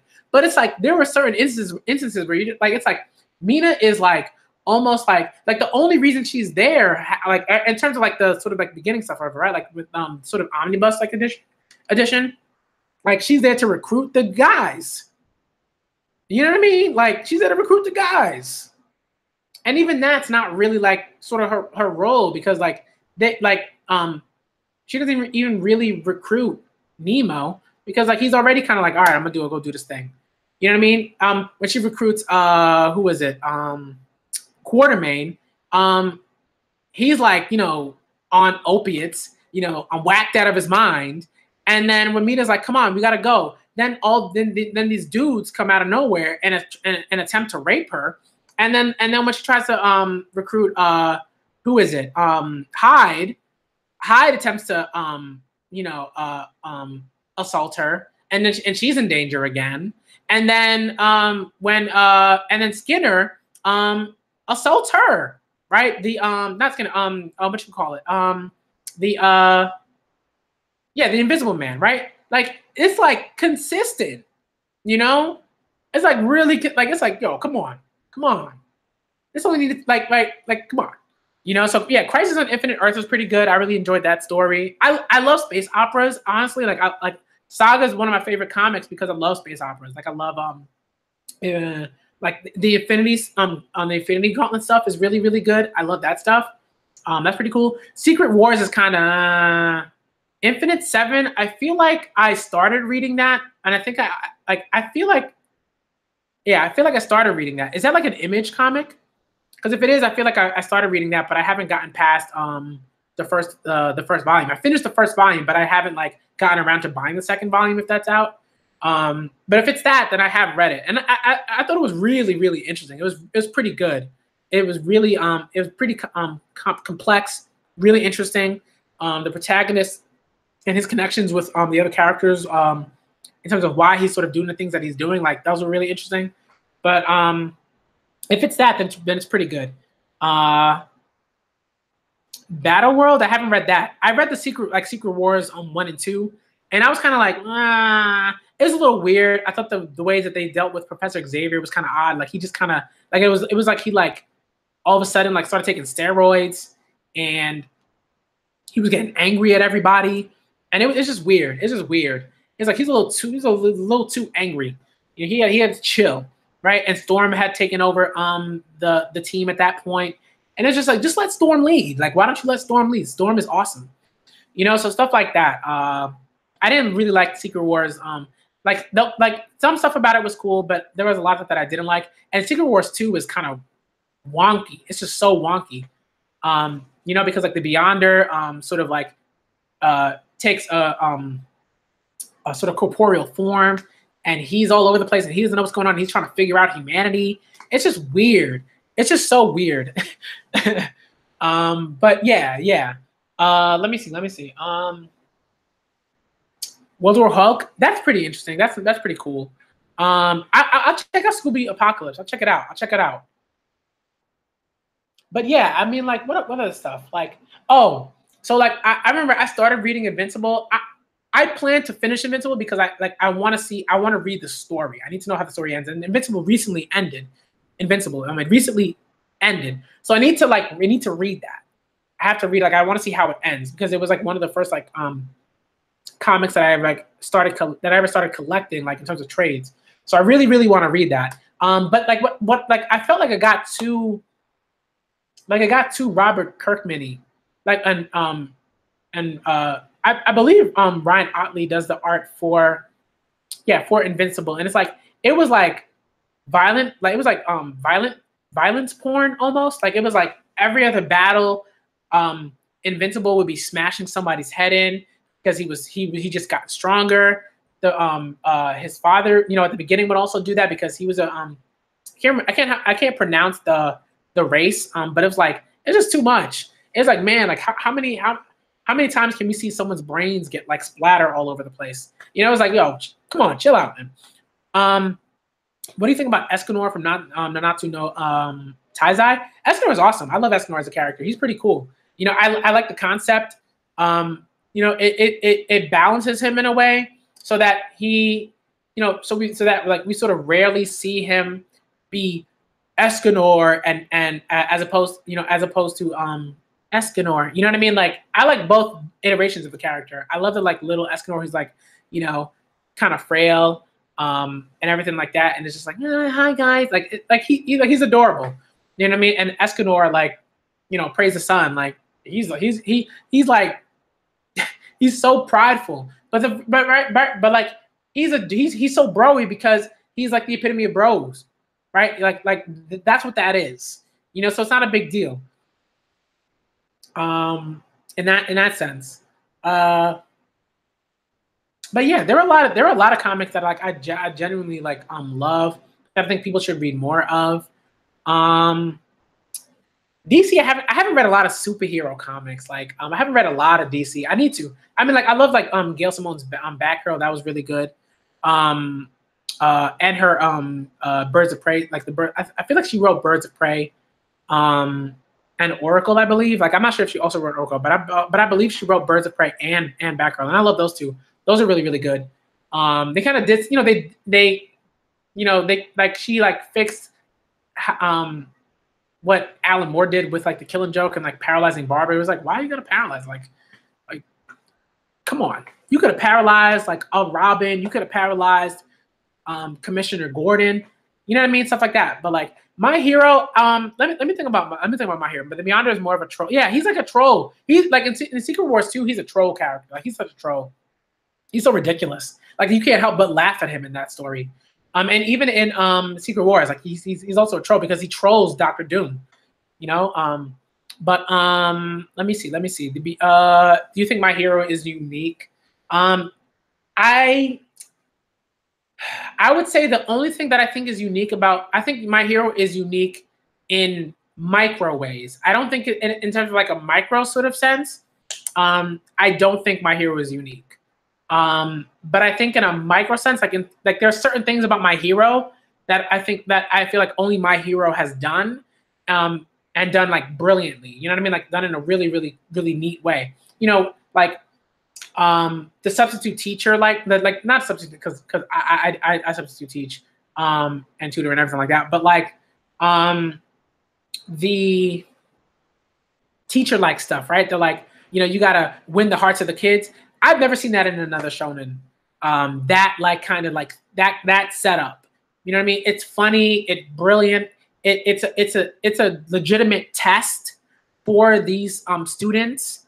It's a brilliant 2 chapters. I guess I would also say like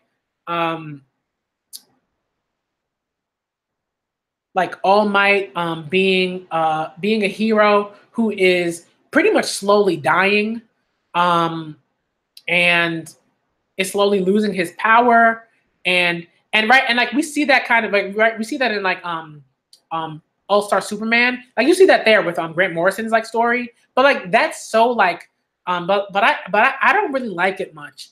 I think it like does so much, and I hate the animated movie.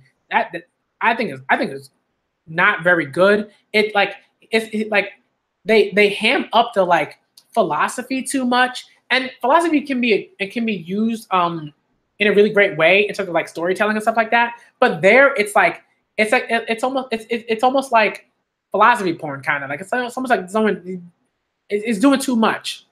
He's trying to do too much.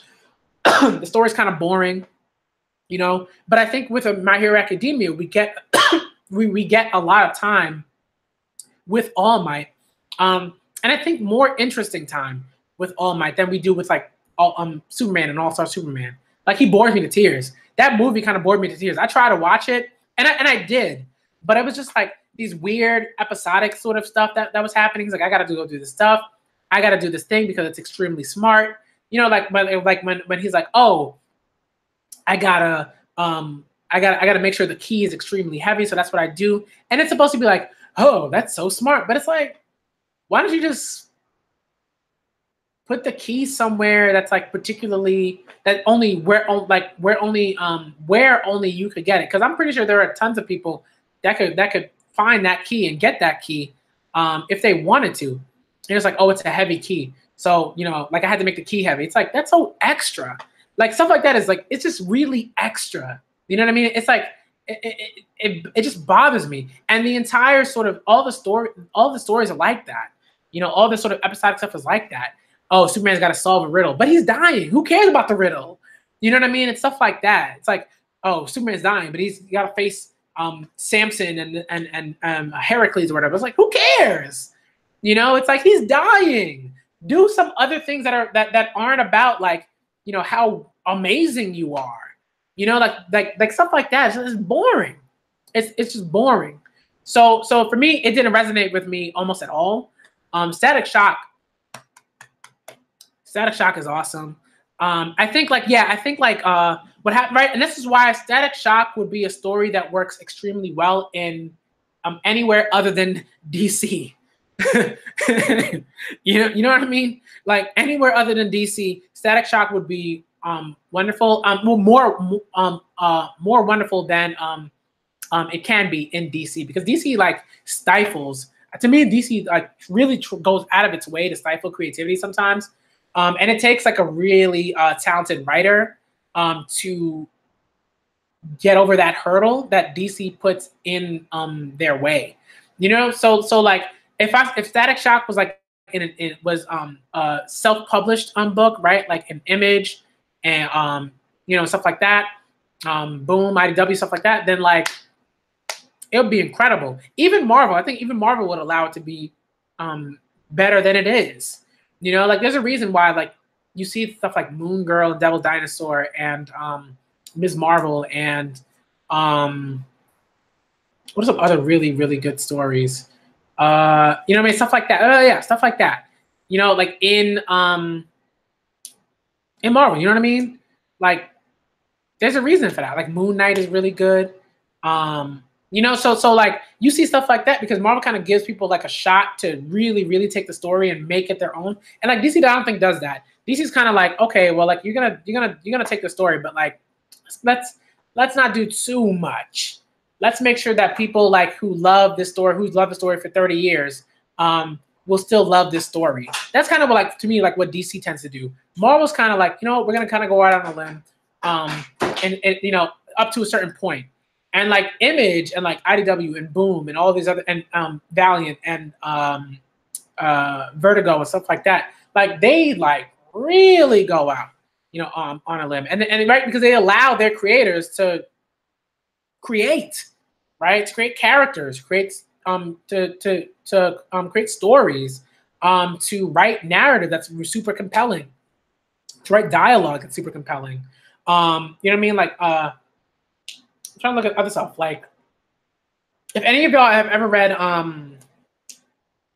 like The Inkle, like The Inkle is like one of those stories. It's also a space opera. It's probably like one of the like most important sort of progenitors of the space opera genre in comics, right? Like The Inkle is like another work that's like really, really interesting and really, really good. You like, if you look at if you read The Inkle, you'd be like, whoa, like the person who made The Fifth Element like completely like stole that from The Inkle. Like you would, like that's what you would think. You know, so so for me, that's kind of how I feel about it. That's kind of how I feel about that. But like The Inkle is also like a text that like I really love. There's also another one, the Meta Barons, which is like based off of a character from The Inkle called the Meta Baron. Like really, really, really another really, really cool story. But those are like really expensive. They're like hardcover. They're like almost like, I think they're all in hardcover. But like they're like, the art is gorgeous. I think like and they're written by French comic artists, French comic creators. So I would say if you go to a comic book shop and they have those, or even if you order them offline, definitely pick them up. Like I think those two like are really, really good. And they have a bunch of stuff in the series. Like it'll have like Before the Inkle and everything like that. So definitely check those out too. I think those are really, really good. Trying to think of other stuff that I really, really, I mean, yeah. You know, and it's not just shoujo and josei, but like also like manga that aren't let's do this, you know, like that. I'm not saying don't read those things, but like Yoshihiro Tatsumi has really great manga. You know, like Pushman, Goodbye, stuff like that. It's like really, really good. You know, really, really sharp, I guess is the word that I would use. You know, yeah. I mean, and that's what I think. DC, the DC animated universe, that was like my jam, because I think that was where they really did the work that people wanted them to do. You know, like they had great stories, they had great episodes. Justice League and Justice League Unlimited, but particularly Justice League Unlimited is like probably one of the best cartoons ever. I don't know anybody that'd be like, oh, that cartoon was crap. That cartoon wasn't very good. I mean, that's one of the best. That's one of the best cartoons, because it like, it's one of the only instances where I really care about Superman. Most of the time, I do not care about Superman. He's not one of my favorites. He's probably like on the lowest on the list of heroes that I like. He's at the bottom, because like I like him a little bit, you know, but he's at the bottom. He's boring. And that's why I say, like, when you look at All-Star Superman, that's why I said, like, it's a boring movie. The animators and like the people who were writing All-Star Superman for the film couldn't even what's the word I'm looking for? Save that. They couldn't even save that Grant Morrison story because it's boring. It's like you know, it's masturbation is what that is. Like that's what All-Star Superman is. All-Star Superman is just Grant Morrison masturbating. That's what that is. You know what I mean? And like most Superman stories just bore me to tears. You know, Thanos. And like so, like if and Superman doesn't really like. He's not really interesting. He doesn't do much. People are always talking about how Superman. You know, Superman does these general things, and he generally loves humanity. And he generally loves you know, he's generally for the people and everything like that. But like when you read when Frank Miller produced The Dark Knight Returns, and like and you see the animated film and everything like that, like Superman is such a Republican. It's like, and not even a Republican, but he's just like, he's such a tool. Like he's literally a tool, right? And like that's a critique on Superman as a character. because Superman has consistently been a tool for pushing like boring, cliches. You know what I mean? Like that's kind of how I see Superman. What was I gonna say? Someone mentioned. Oh, I love the Silver Surfer storyline. The Silver Surfer with Thanos and like can't remember what it's called. Give me 1 second. I'm gonna be right back. I'm just gonna get up really quickly because I can't remember the title of the oh no, I think it was like Silver Surfer Rise of Thanos or something like that. And that was so good because like that's like the precursor to the Infinity Gauntlet stuff. And like that was really good because the Silver Surfer was like legitimately like, man, like he was doing some interesting things. Like he had really interesting thoughts and stuff like that.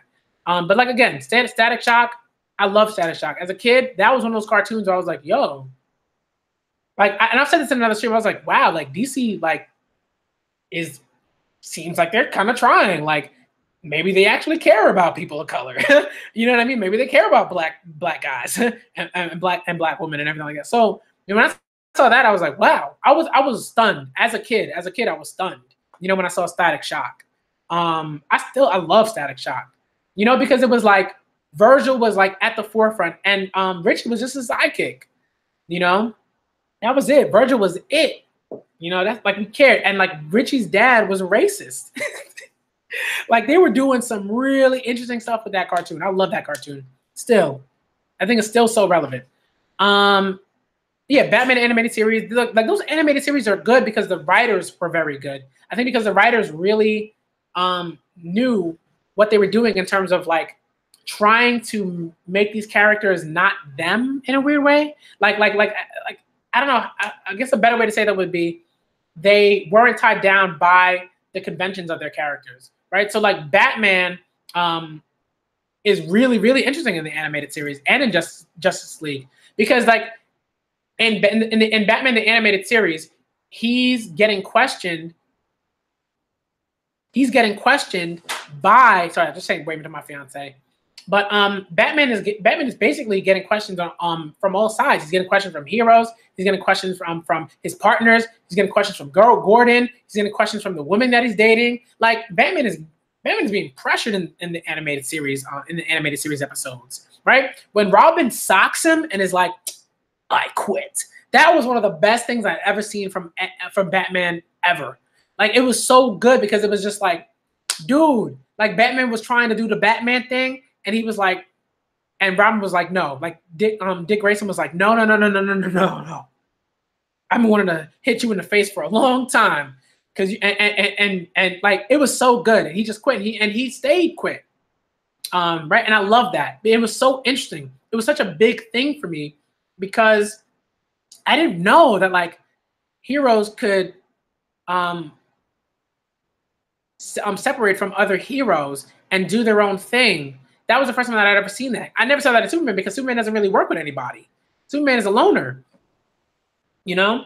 And I think that in, right, and like in Justice League Unlimited, Batman has to think differently in certain instances. He has to really question how far he can go because he realizes that other heroes legitimately look up to him and are like, yo, Batman, like if Batman does this stuff, oh man, what are we gonna do? You know, because it's like, yes, Superman is also looked up to in certain ways, but Batman is also like one of those people that people are like, yo, like if Batman does a certain thing, I don't know what, you know, it was really, really interesting. And like the lengths at which, but also the lengths at which he would go to, right, both to maintain his particular senses of morality and ethics and everything like that, but also like the lengths to which other characters would go to push and to question that morality. Even right himself, when you see the Justice Lords, they're like that was that was also an episode that was really, really good. It was phenomenal because Batman had to face himself, and right a different Batman clearly, but he had to face himself. He was like, oh man. Okay, like he had his mind changed a little bit. It was really interesting. There was a crack, and Batman exploited Batman's crack. You know, like he exploited that crack in his sort of facade that he puts on. Like, I'm trying to think. I wanted to say something else about something, but I can't remember what it was. Yeah, but like, yeah, but basically, like the writers do such an amazing job with that series. Like Green Arrow was one of my favorite people from that series, because not only was he clearly on the side of like the people, right, like just like the sort of Joe Schmoes and the um, uh,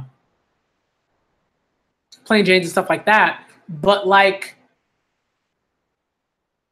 he was like he was like definitely trying to like he's trying to like uh get with Black Canary, but Black Canary was like you know what I mean? It was like really good because he had to work. Like he had to really work for that. He couldn't just be like, Oliver Queen, suave billionaire dude or whatever. He had to really, really work to gain Black Canary's trust and start a relationship and everything like that. It was really good stuff. The Question was awesome. I love The Question. The Question is one of my favorite DC characters ever. He's definitely my top 5 because he's so funny. Like all of his like ridiculous theories. I've been trying to get The Question, the comics, and I heard they're not as good as like The Question's iteration in the DC animated universe. But like I've been trying to get those comics for a while, and they're really difficult to get. But I'm gonna like one because they're kind of more expensive than I would like them to be. But I think at some point I'm definitely gonna buy them when they're available. Give me one sec, guys. Guys and gals. But let me see. But Thanos is awesome. Like the Silver Surfer stuff. Like I love that because you really get to see, right? Because in that story, it's really about the Silver Surfer's interactions, not only right with Thanos, and you get to learn more about Thanos, but also the Silver Surfer's reactions just with like enemies and stuff like that, and him trying to sort of figure out who he is and how he feels about particular things. And you see a bit more, and you see more of that in the Infinity stuff. Like in the Infinity stuff, like I think like if you're watching the films, like that's fine. I don't mind that. I don't tell people like, oh, comics did it better or anything like that. But what I will say is that the reason why I think the comics are a great read in that sense, like if you're really interested in like the Infinity stuff in the MCU, the stuff in the comics is really interesting because Silver Surfer is an extremely important character in that, and he's really dealt with, I think, in a great way. And Thanos is also dealt with like phenomenally, I think, right? And there's a point, I think it's like Infinity War, where, or what was it? It was like Infinity Gauntlet, then Infinity. Was it Infinity War that came after that? Yeah, because it was like Infinity Gauntlet, then Infinity Gauntlet Aftermath, then Infinity War, then Infinity War Aftermath, and then there were like there was like this like Infinity team that like included like Gamora. Gamora was on the team and everything like that. And it was just like, and Drax was on the team and everything like that. It was really, really interesting, I think. I believe Drax was on that team. Like it was like the Infinity sort of squad. And like Adam Warlock, like at some point takes over the Infinity Gauntlet, right? At that point, right? He kind of ends things. But then he realizes that like because he has the Infinity Gauntlet, he's like, whoa, I have too much power. I gotta give these gems to some people, and it's like the Infinity kind of like A team kind of, I guess, in a sense. And like that's also really that's an interesting read, and I think that's also collected in a bunch of in a trade, so that's also an interesting read. But like Thanos is an awesome character, like his obsession with death, right? And in the films, I'm pretty sure death is not going to be like in like any sort of like corporeal form or form in general. But I do think that like in the comics, right, like Lady Death is like actually a person, and he's legitimately courting death. It's like stuff like that is like it's pretty cool because you just see like it gives him it's almost comedic in a way when you're reading it. It's like this guy is ridiculous, like that's kind of ridiculous. All the stuff he's doing and like to sort of please Lady Death, and then eventually he's like, I just want to do this for me. But it takes so long for him to get to that point. Like it's a good read. I really like it. And what I also like is in that like in the Infinity Gauntlet, like Nebula is a really interesting character. I really love that stuff. Like Nebula, like that was the first time I had heard of Nebula, and I was like, yo, I gotta learn more about Nebula because she was cool. She was a really interesting character. You know, because she eventually takes over the Gauntlet at some point in sort of the Infinity Gauntlet kind of like storyline. So it's really good stuff. It's really good stuff. I like reading it. Yeah. You know, like yeah, exactly right. It's like he wanted to like kill everybody for not only kind of for himself, but for death. Like he wanted to court death with that. He was like, hey, if I kill like half the universe, like will you get with me? Like it was so ridiculous. And then he did it, and then like Lady Death was still like, you know, it was really funny. It was like comedic in a way. And I think that's part of why I like that story, because there was definitely some seriousness to it, but there was still some comedy in there. There was still some like sort of funny stuff. Like it was like a lot of ridiculous, like over the top stuff that you kind of just laugh at. And so in a way, Thanos is a kind of comedic character, even though he's like dead serious on like exterminating everybody but himself and death. Yeah, I think that's where I'm gonna end the stream. Yo, again, like I definitely want to do more, like more of these streams, more of these conversations. Again, you're gonna see a lot of like, you know, discussions like these. You know, not super often, but often enough. And I'm gonna do way more readathons. Like you're just gonna see playlists of just like the readathon for blah blah blah manga, the readathon for blah blah blah manga.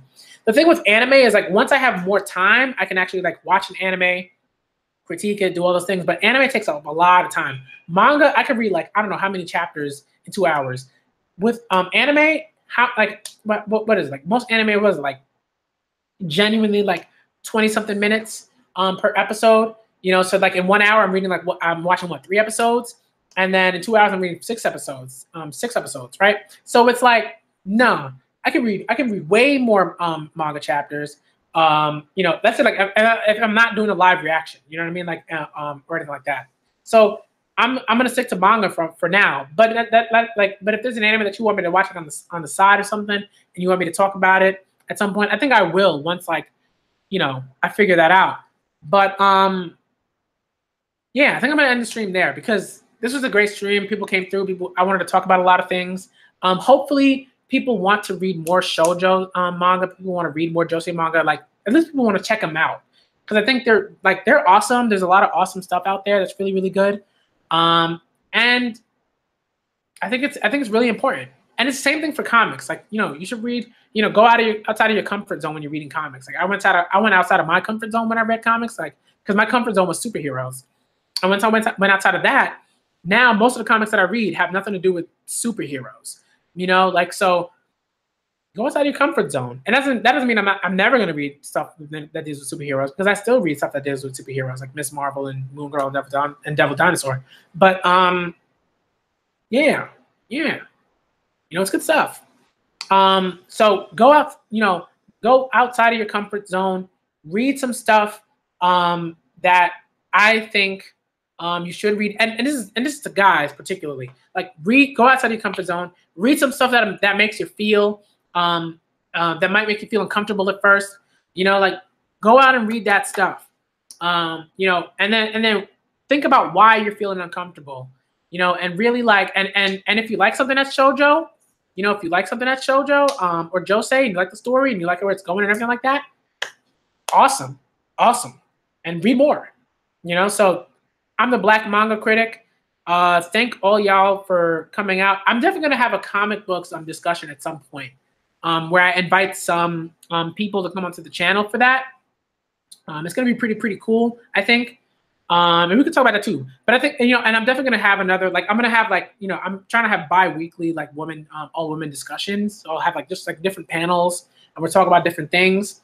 But I definitely want to have like, I want to get more into comics. I'm gonna try to start doing live reactions and reviews of sort of comics sometime soon, hopefully.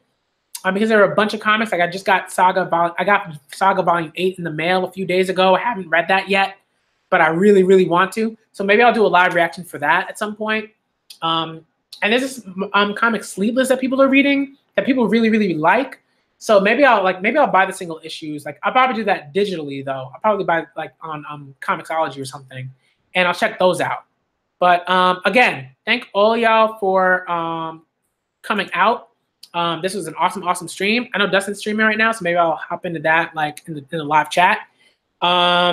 This is an awesome convo. I'm the Black Manga Critic, and I'm out.